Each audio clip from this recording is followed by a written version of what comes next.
Yo, what's good with you two guys? We're back with another video, man. Y'all see the Box Chevy. So I want to give y'all a little game real quick on the swaps and stuff like that. Y'all want to do a swap, man. This is a 83 Chevy Impala. And like I said, we putting a swap in here. So this is what you need for your LS swaps on a Box Chevy. Even though this is an Impala, the Box Chevy is going to be the same. Sometimes G-bodies be the same too, but we sticking to a Box Chevy right now. All right, so what you want to do is, if you don't want to put a cam and do all this extra stuff, you just want to ride. You just want to do a nice three 5.3 stock Gen 3 whatever, drive by cable or drive by wire. But we're gonna do drive by cable. Right now, as y'all can see, I'm missing the throttle body. We gotta get a throttle body. It's coming in the mail. Should be here today. All right, so what you do? These plates, them long plates right there. You got the hole right there. That first hole on the plate, that's the first on the clamshells. You need to put that clamshell hole right there on the first one.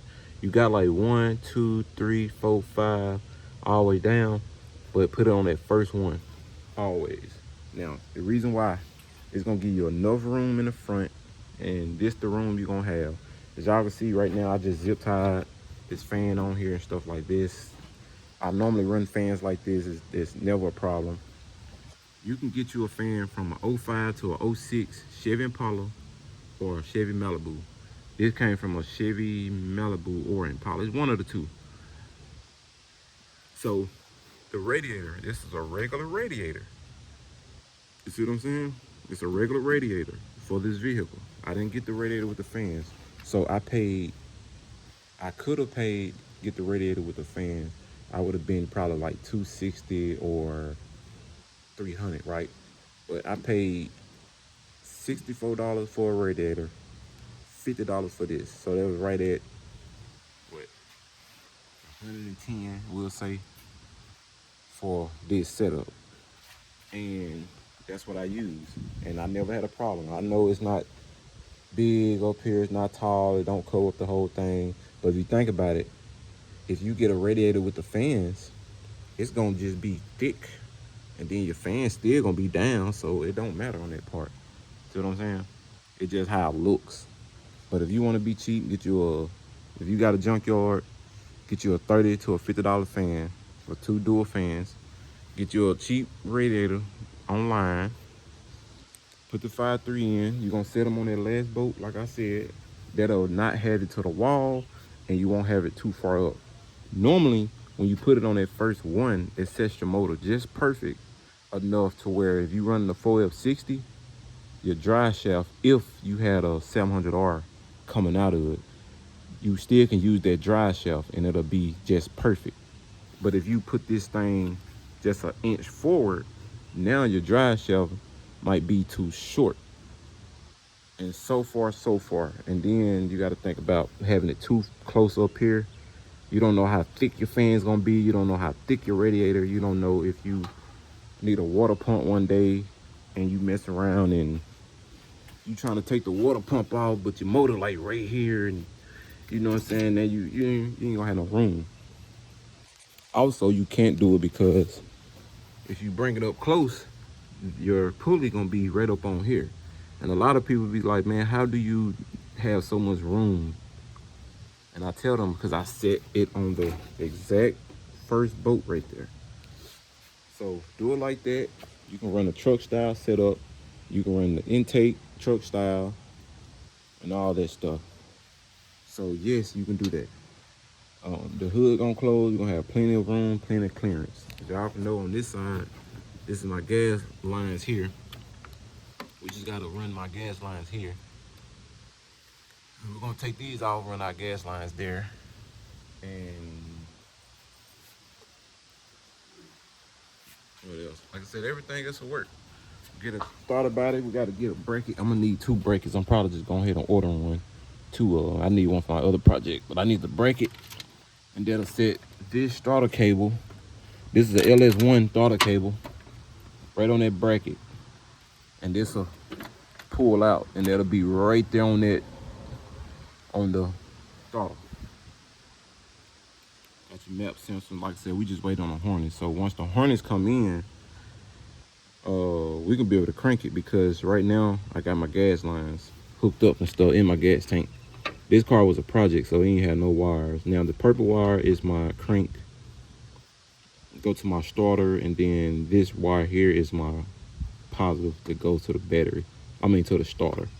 So I just got this wire right here just for time being, because I was testing it right here to get fire inside, but that and my wire harness gonna go directly to that, and then that way it won't be no wires up here shown. It'll be clean setup. Then I can run my computer in there. That's why I didn't put this on yet, because that's where my computer gonna go. As y'all can see my dipstick, y'all see how perfect it is right there. I got headers. So that's the good thing about taking away the AC box, man. You got so much room right here. The AC box be all up in here, but now you can look down. You got so much room. Still got my starter on there, so I still just gotta hook it up.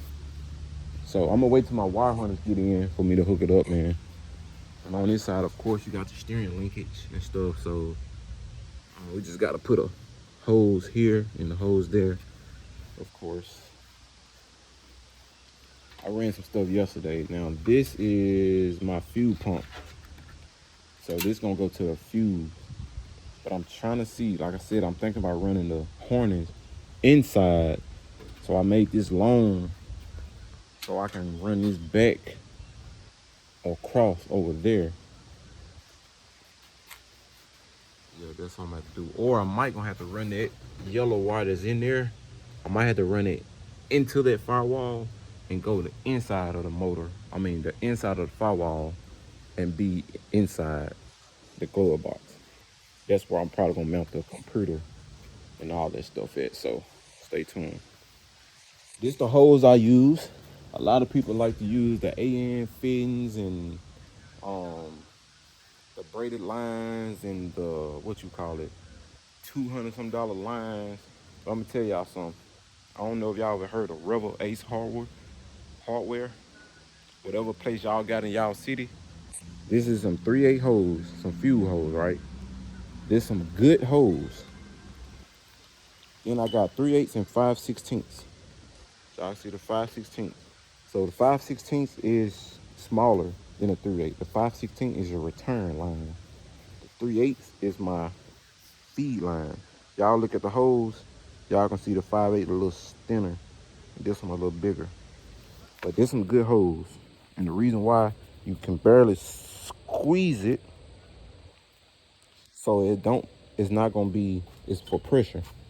It's not gonna be soft and expand and pop and bust.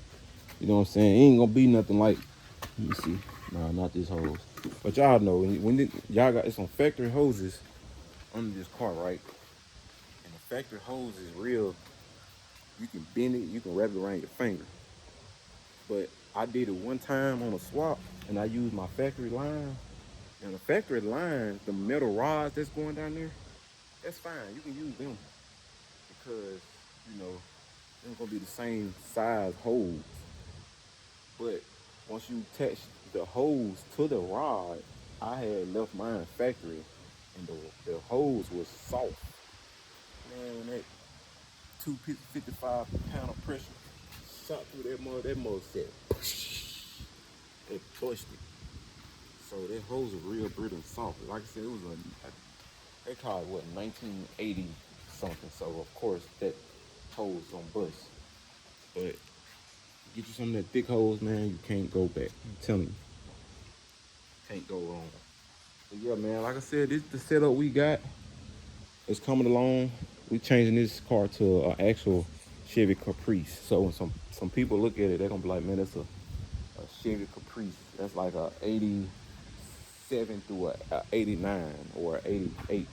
But technically, the face, the European been changed. I mean, the face been changed to a European. I even changed the bumper. The back is not the Impala lights. The back is the European as well. Y'all can see I got a new bezel. We got a whole new bezel. So that's not the factory style. And we got a new bumper too. So yeah, so that's what y'all see. So like I said, it's a project we working on. We getting it straight. It's the insides. Insides is rough, but like I said, y'all seen the video. We got our door panels taken there. Now this here, this is a little loose, so we're gonna have to fix this. And then this right here, this is broken. And like it'll shut, but you ain't gonna be able to open it. Even if you pull this, it's not gonna open because their reliever don't open all the way. So what I was gonna do is when I get my car painted, I was gonna then get the car and I was gonna take it before I put the other stuff in. I was gonna try to take it to a guy that I know that can change this out. He can get this to stay. He can also get this stuff to stay. Like I said, if you notice, I got this car from my partner and it's a lot of screws and stuff, so I can get him to make this sit. The windows will roll down, and the same from this and the same for this. I ain't too tripping on the back. Oh, I'm gonna also get him to put the handles on here and the handles on here. So it's gonna be a little project I'm gonna get him to do. And then I made something, and I'm gonna show y'all. This is what I made. Let me bring y'all right here. Now, this is a project car, guys. That's why no AC, no nothing, no heat, no AC. This is just gonna be a project car that I'm building, right? I'm planning on putting a panoramic roof in here too. But I'm gonna show y'all what I did and what I thought about doing. So this cluster is the old cluster that came out of here. But I don't know how to hook this cluster up. There's no wires that's coming. The wire harness that was in this car was gone. So all this stuff was taken out. My buddy took all this out. Now I can easily put this stuff back just to make it look like it's still factory and stuff. But in other words, it's not gonna be working. So what I decided to do, now hear me out before y'all cuss me out. I decided to make some. It's just time being. I went to Ace Hardware, bought this thing, and cut some circles out. And I got some temps. I got my temp gauge and all that stuff, and I even got a gas gauge. That's what I was gonna do, hook all this stuff up. Now, when we get time today, we're gonna try to hook some stuff up, you know what I'm saying? But that's what I want to do. Hook everything up and just place it back right there just to get it working. I even found this bezel. They ain't had no bezel. I found this bezel. So hopefully I can kind of paint the black and then put the thing on, get the windshield, get somebody to put a windshield. We don't have this, so I can go and find this from a Box Chevy. And then same thing, that one got one, but this one don't. So like I said, I can find that. Then if I put my panoramic roof in there, I have a roof in there. I have new seats in here. This right here, I can paint this brown blue, the same color of the interior. I can tighten this up. New carpet be up in here, so I can pick all this stuff back up. You know what I'm saying? I put the lights in here. It ain't had no switch, so I had put a light switch in there, so all that working. Put my hood latch back down on there. I can get him to fix his doors and stuff. And that's it. It's a project, guys. I paid $500 for this car. So $500 for the car. Now, once I get this car running, it would no longer be $500. It looks like that because it's the paint. Now, I can just easily take a sander and sand the car down and it'll look better. You know what I'm saying? But like I said, it's a project car. We just working on it. So, man, y'all stay tuned. Thank y'all for watching. Subscribe to the channel. If you guys new to the channel, this is the project. And yes, you can get away with a lot of things doing the LS swap on a project, man. It's the 5.3 with the 4F60. And yeah, man, I can't wait for y'all to hear this thing run. So y'all stay tuned.